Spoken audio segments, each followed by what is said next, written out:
Hello students, एक बार फिर से स्वागत आप सभी का पीकेटी एजुकेशनल अपडेट चैनल में। स्टूडेंट्स, कक्षा 10वीं के बाद आप पॉलिटेक्निक कॉलेज में एडमिशन लेकर डिप्लोमा कर सकते हैं तकनीकी कोर्सेज में। 3 साल का डिप्लोमा है और उसके बाद आपको 11वीं और 12वीं के परीक्षा देने की ज़रूरत नहीं है, सीधे आप जॉब कर सकते हैं। और यदि नहीं भी आप करना चाहें तो उसके बाद फिर कॉलेज में एडमिशन लेकर आप यूजी और पीजी के कोर्सेज भी कर सकते हैं। तो ये काफ़ी अच्छे तकनीकी कोर्सेज हैं, टेक्निकल कोर्सेज जो एमपी गवर्नमेंट की तरफ से चलाए जाते हैं। और कक्षा 10वीं के बाद इसमें आप एडमिशन ले सकते हैं। 3 साल का कोर्स रहता है और पहले जो है वो एमपी गवर्नमेंट की तरफ से, व्यापम की तरफ से प्री पॉलिटेक्निक टेस्ट लिया जाता था जिसको पीपीटी बोला जाता था। पर अभी कोरोना आने के बाद, कोविड-19 के बाद स्थिति बदल गई है और पिछले साल भी केवल आपके 10वीं के परसेंटेज के हिसाब से काउंसलिंग हुई थी और इसी आधार पर कॉलेज में एडमिशन दिए गए थे। तो पॉलिटेक्निक कॉलेज में आप लोग डिप्लोमा कर सकते हैं 3 साल का। इंजीनियरिंग से रिलेटेड कोर्सेज भी हैं, मैकेनिकल, इलेक्ट्रिक, इलेक्ट्रॉनिक और सिविल, और भी बहुत सारे कोर्सेज हैं। काफ़ी बड़े लिस्ट है उसकी, जो मैं यहाँ बता पाना पॉसिबल नहीं होगा। आप सर्च कर सकते हैं और आप बोलेंगे तो मैं अगले वीडियो में सारी डिटेल और उस पर लेकर आऊँगा। पर इस साल भी आप सभी के लिए खुशखबरी है कि प्री पॉलिटेक्निक जो टेस्ट है, पीपीटी की परीक्षा, वो सरकार के द्वारा आयोजित नहीं की जाएगी और ये आदेश हो गया है कि सीधे अब आपको परसेंटेज बेस पर काउंसलिंग होगी और उसमें रोस्टर सिस्टम भी फॉलो होता है, जो रिजर्वेशन कोटा है उस आधार पर भी।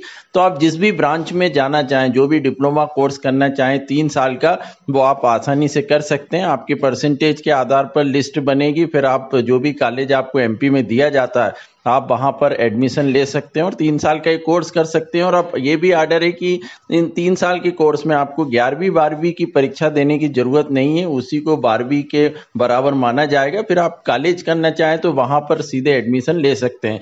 तो क्या है अपडेट, वो यहाँ मैं बता दे रहा हूँ कि पॉलिटेक्निक कॉलेजों में सत्र 2022-23 में प्री पॉलिटेक्निक टेस्ट पीपीटी के बिना 10वीं की मेरिट आधार पर एडमिशन होंगे। प्रदेश में 137 प्राइवेट और सरकारी पॉलिटेक्निक कॉलेज हैं। सरकारी कॉलेज भी हैं जहाँ फीस काफी कम लगती है।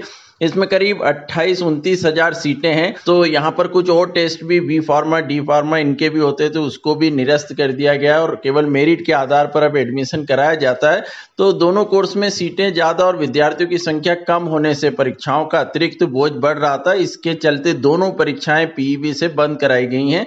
पर यहाँ पर हम देखें कि पीपीटी के बारे में बात करें तो 10वीं के आधार पर प्रवेश देने की सरकार की तरफ से मंजूरी हो गई है।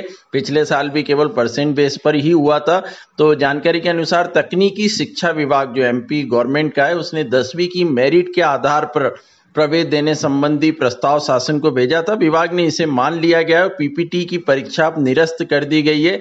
तो 10वीं कक्षा की मेरिट के अनुसार पर एडमिशन की मंजूरी दे दी है। तो जो भी स्टूडेंट्स अप्लाई करेंगे पॉलिटेक्निक टेस्ट के लिए, जो माफ कीजिएगा पॉलिटेक्निक डिप्लोमा के लिए, कॉलेज के लिए, तो वहां पर अब उनको उनके परसेंटेज बेस पर जो है वो एडमिशन मिल जाएगा। तो यहाँ हम देख सकते हैं आकाश त्रिपाठी जो सचिव हैं तकनीकी शिक्षा विभाग की, उन्होंने भी कहा है कि पॉलिटेक्निक कॉलेजों में 10वीं के आधार पर प्रवेश देने के लिए शासन से अनुमति मिल गई है। 10वीं के रिजल्ट आने के बाद प्रवेश के लिए काउंसलिंग शुरू की जाएगी। तो अब 10वीं का रिजल्ट आता है, उसके कुछ दिनों बाद ही आपकी काउंसलिंग स्टार्ट हो जाएगी और आप पॉलिटेक्निक कॉलेज में डिप्लोमा कोर्सेज के लिए, जो बहुत सारे कोर्सेज हैं, उनमें प्रवेश के लिए आप अप्लाई कर सकते हैं। तो आगे जो भी अपडेट आती है फिर मैं पॉलिटेक्निक से रिलेटेड लेकर आता रहूंगा। चैनल पर जो पहली बार आए हैं या जिन्होंने अभी तक चैनल को सब्सक्राइब नहीं किया, वे सब्सक्राइब जरूर कर लें ताकि सभी न्यूज आपको टाइम पर मिल सके। Thank you so much.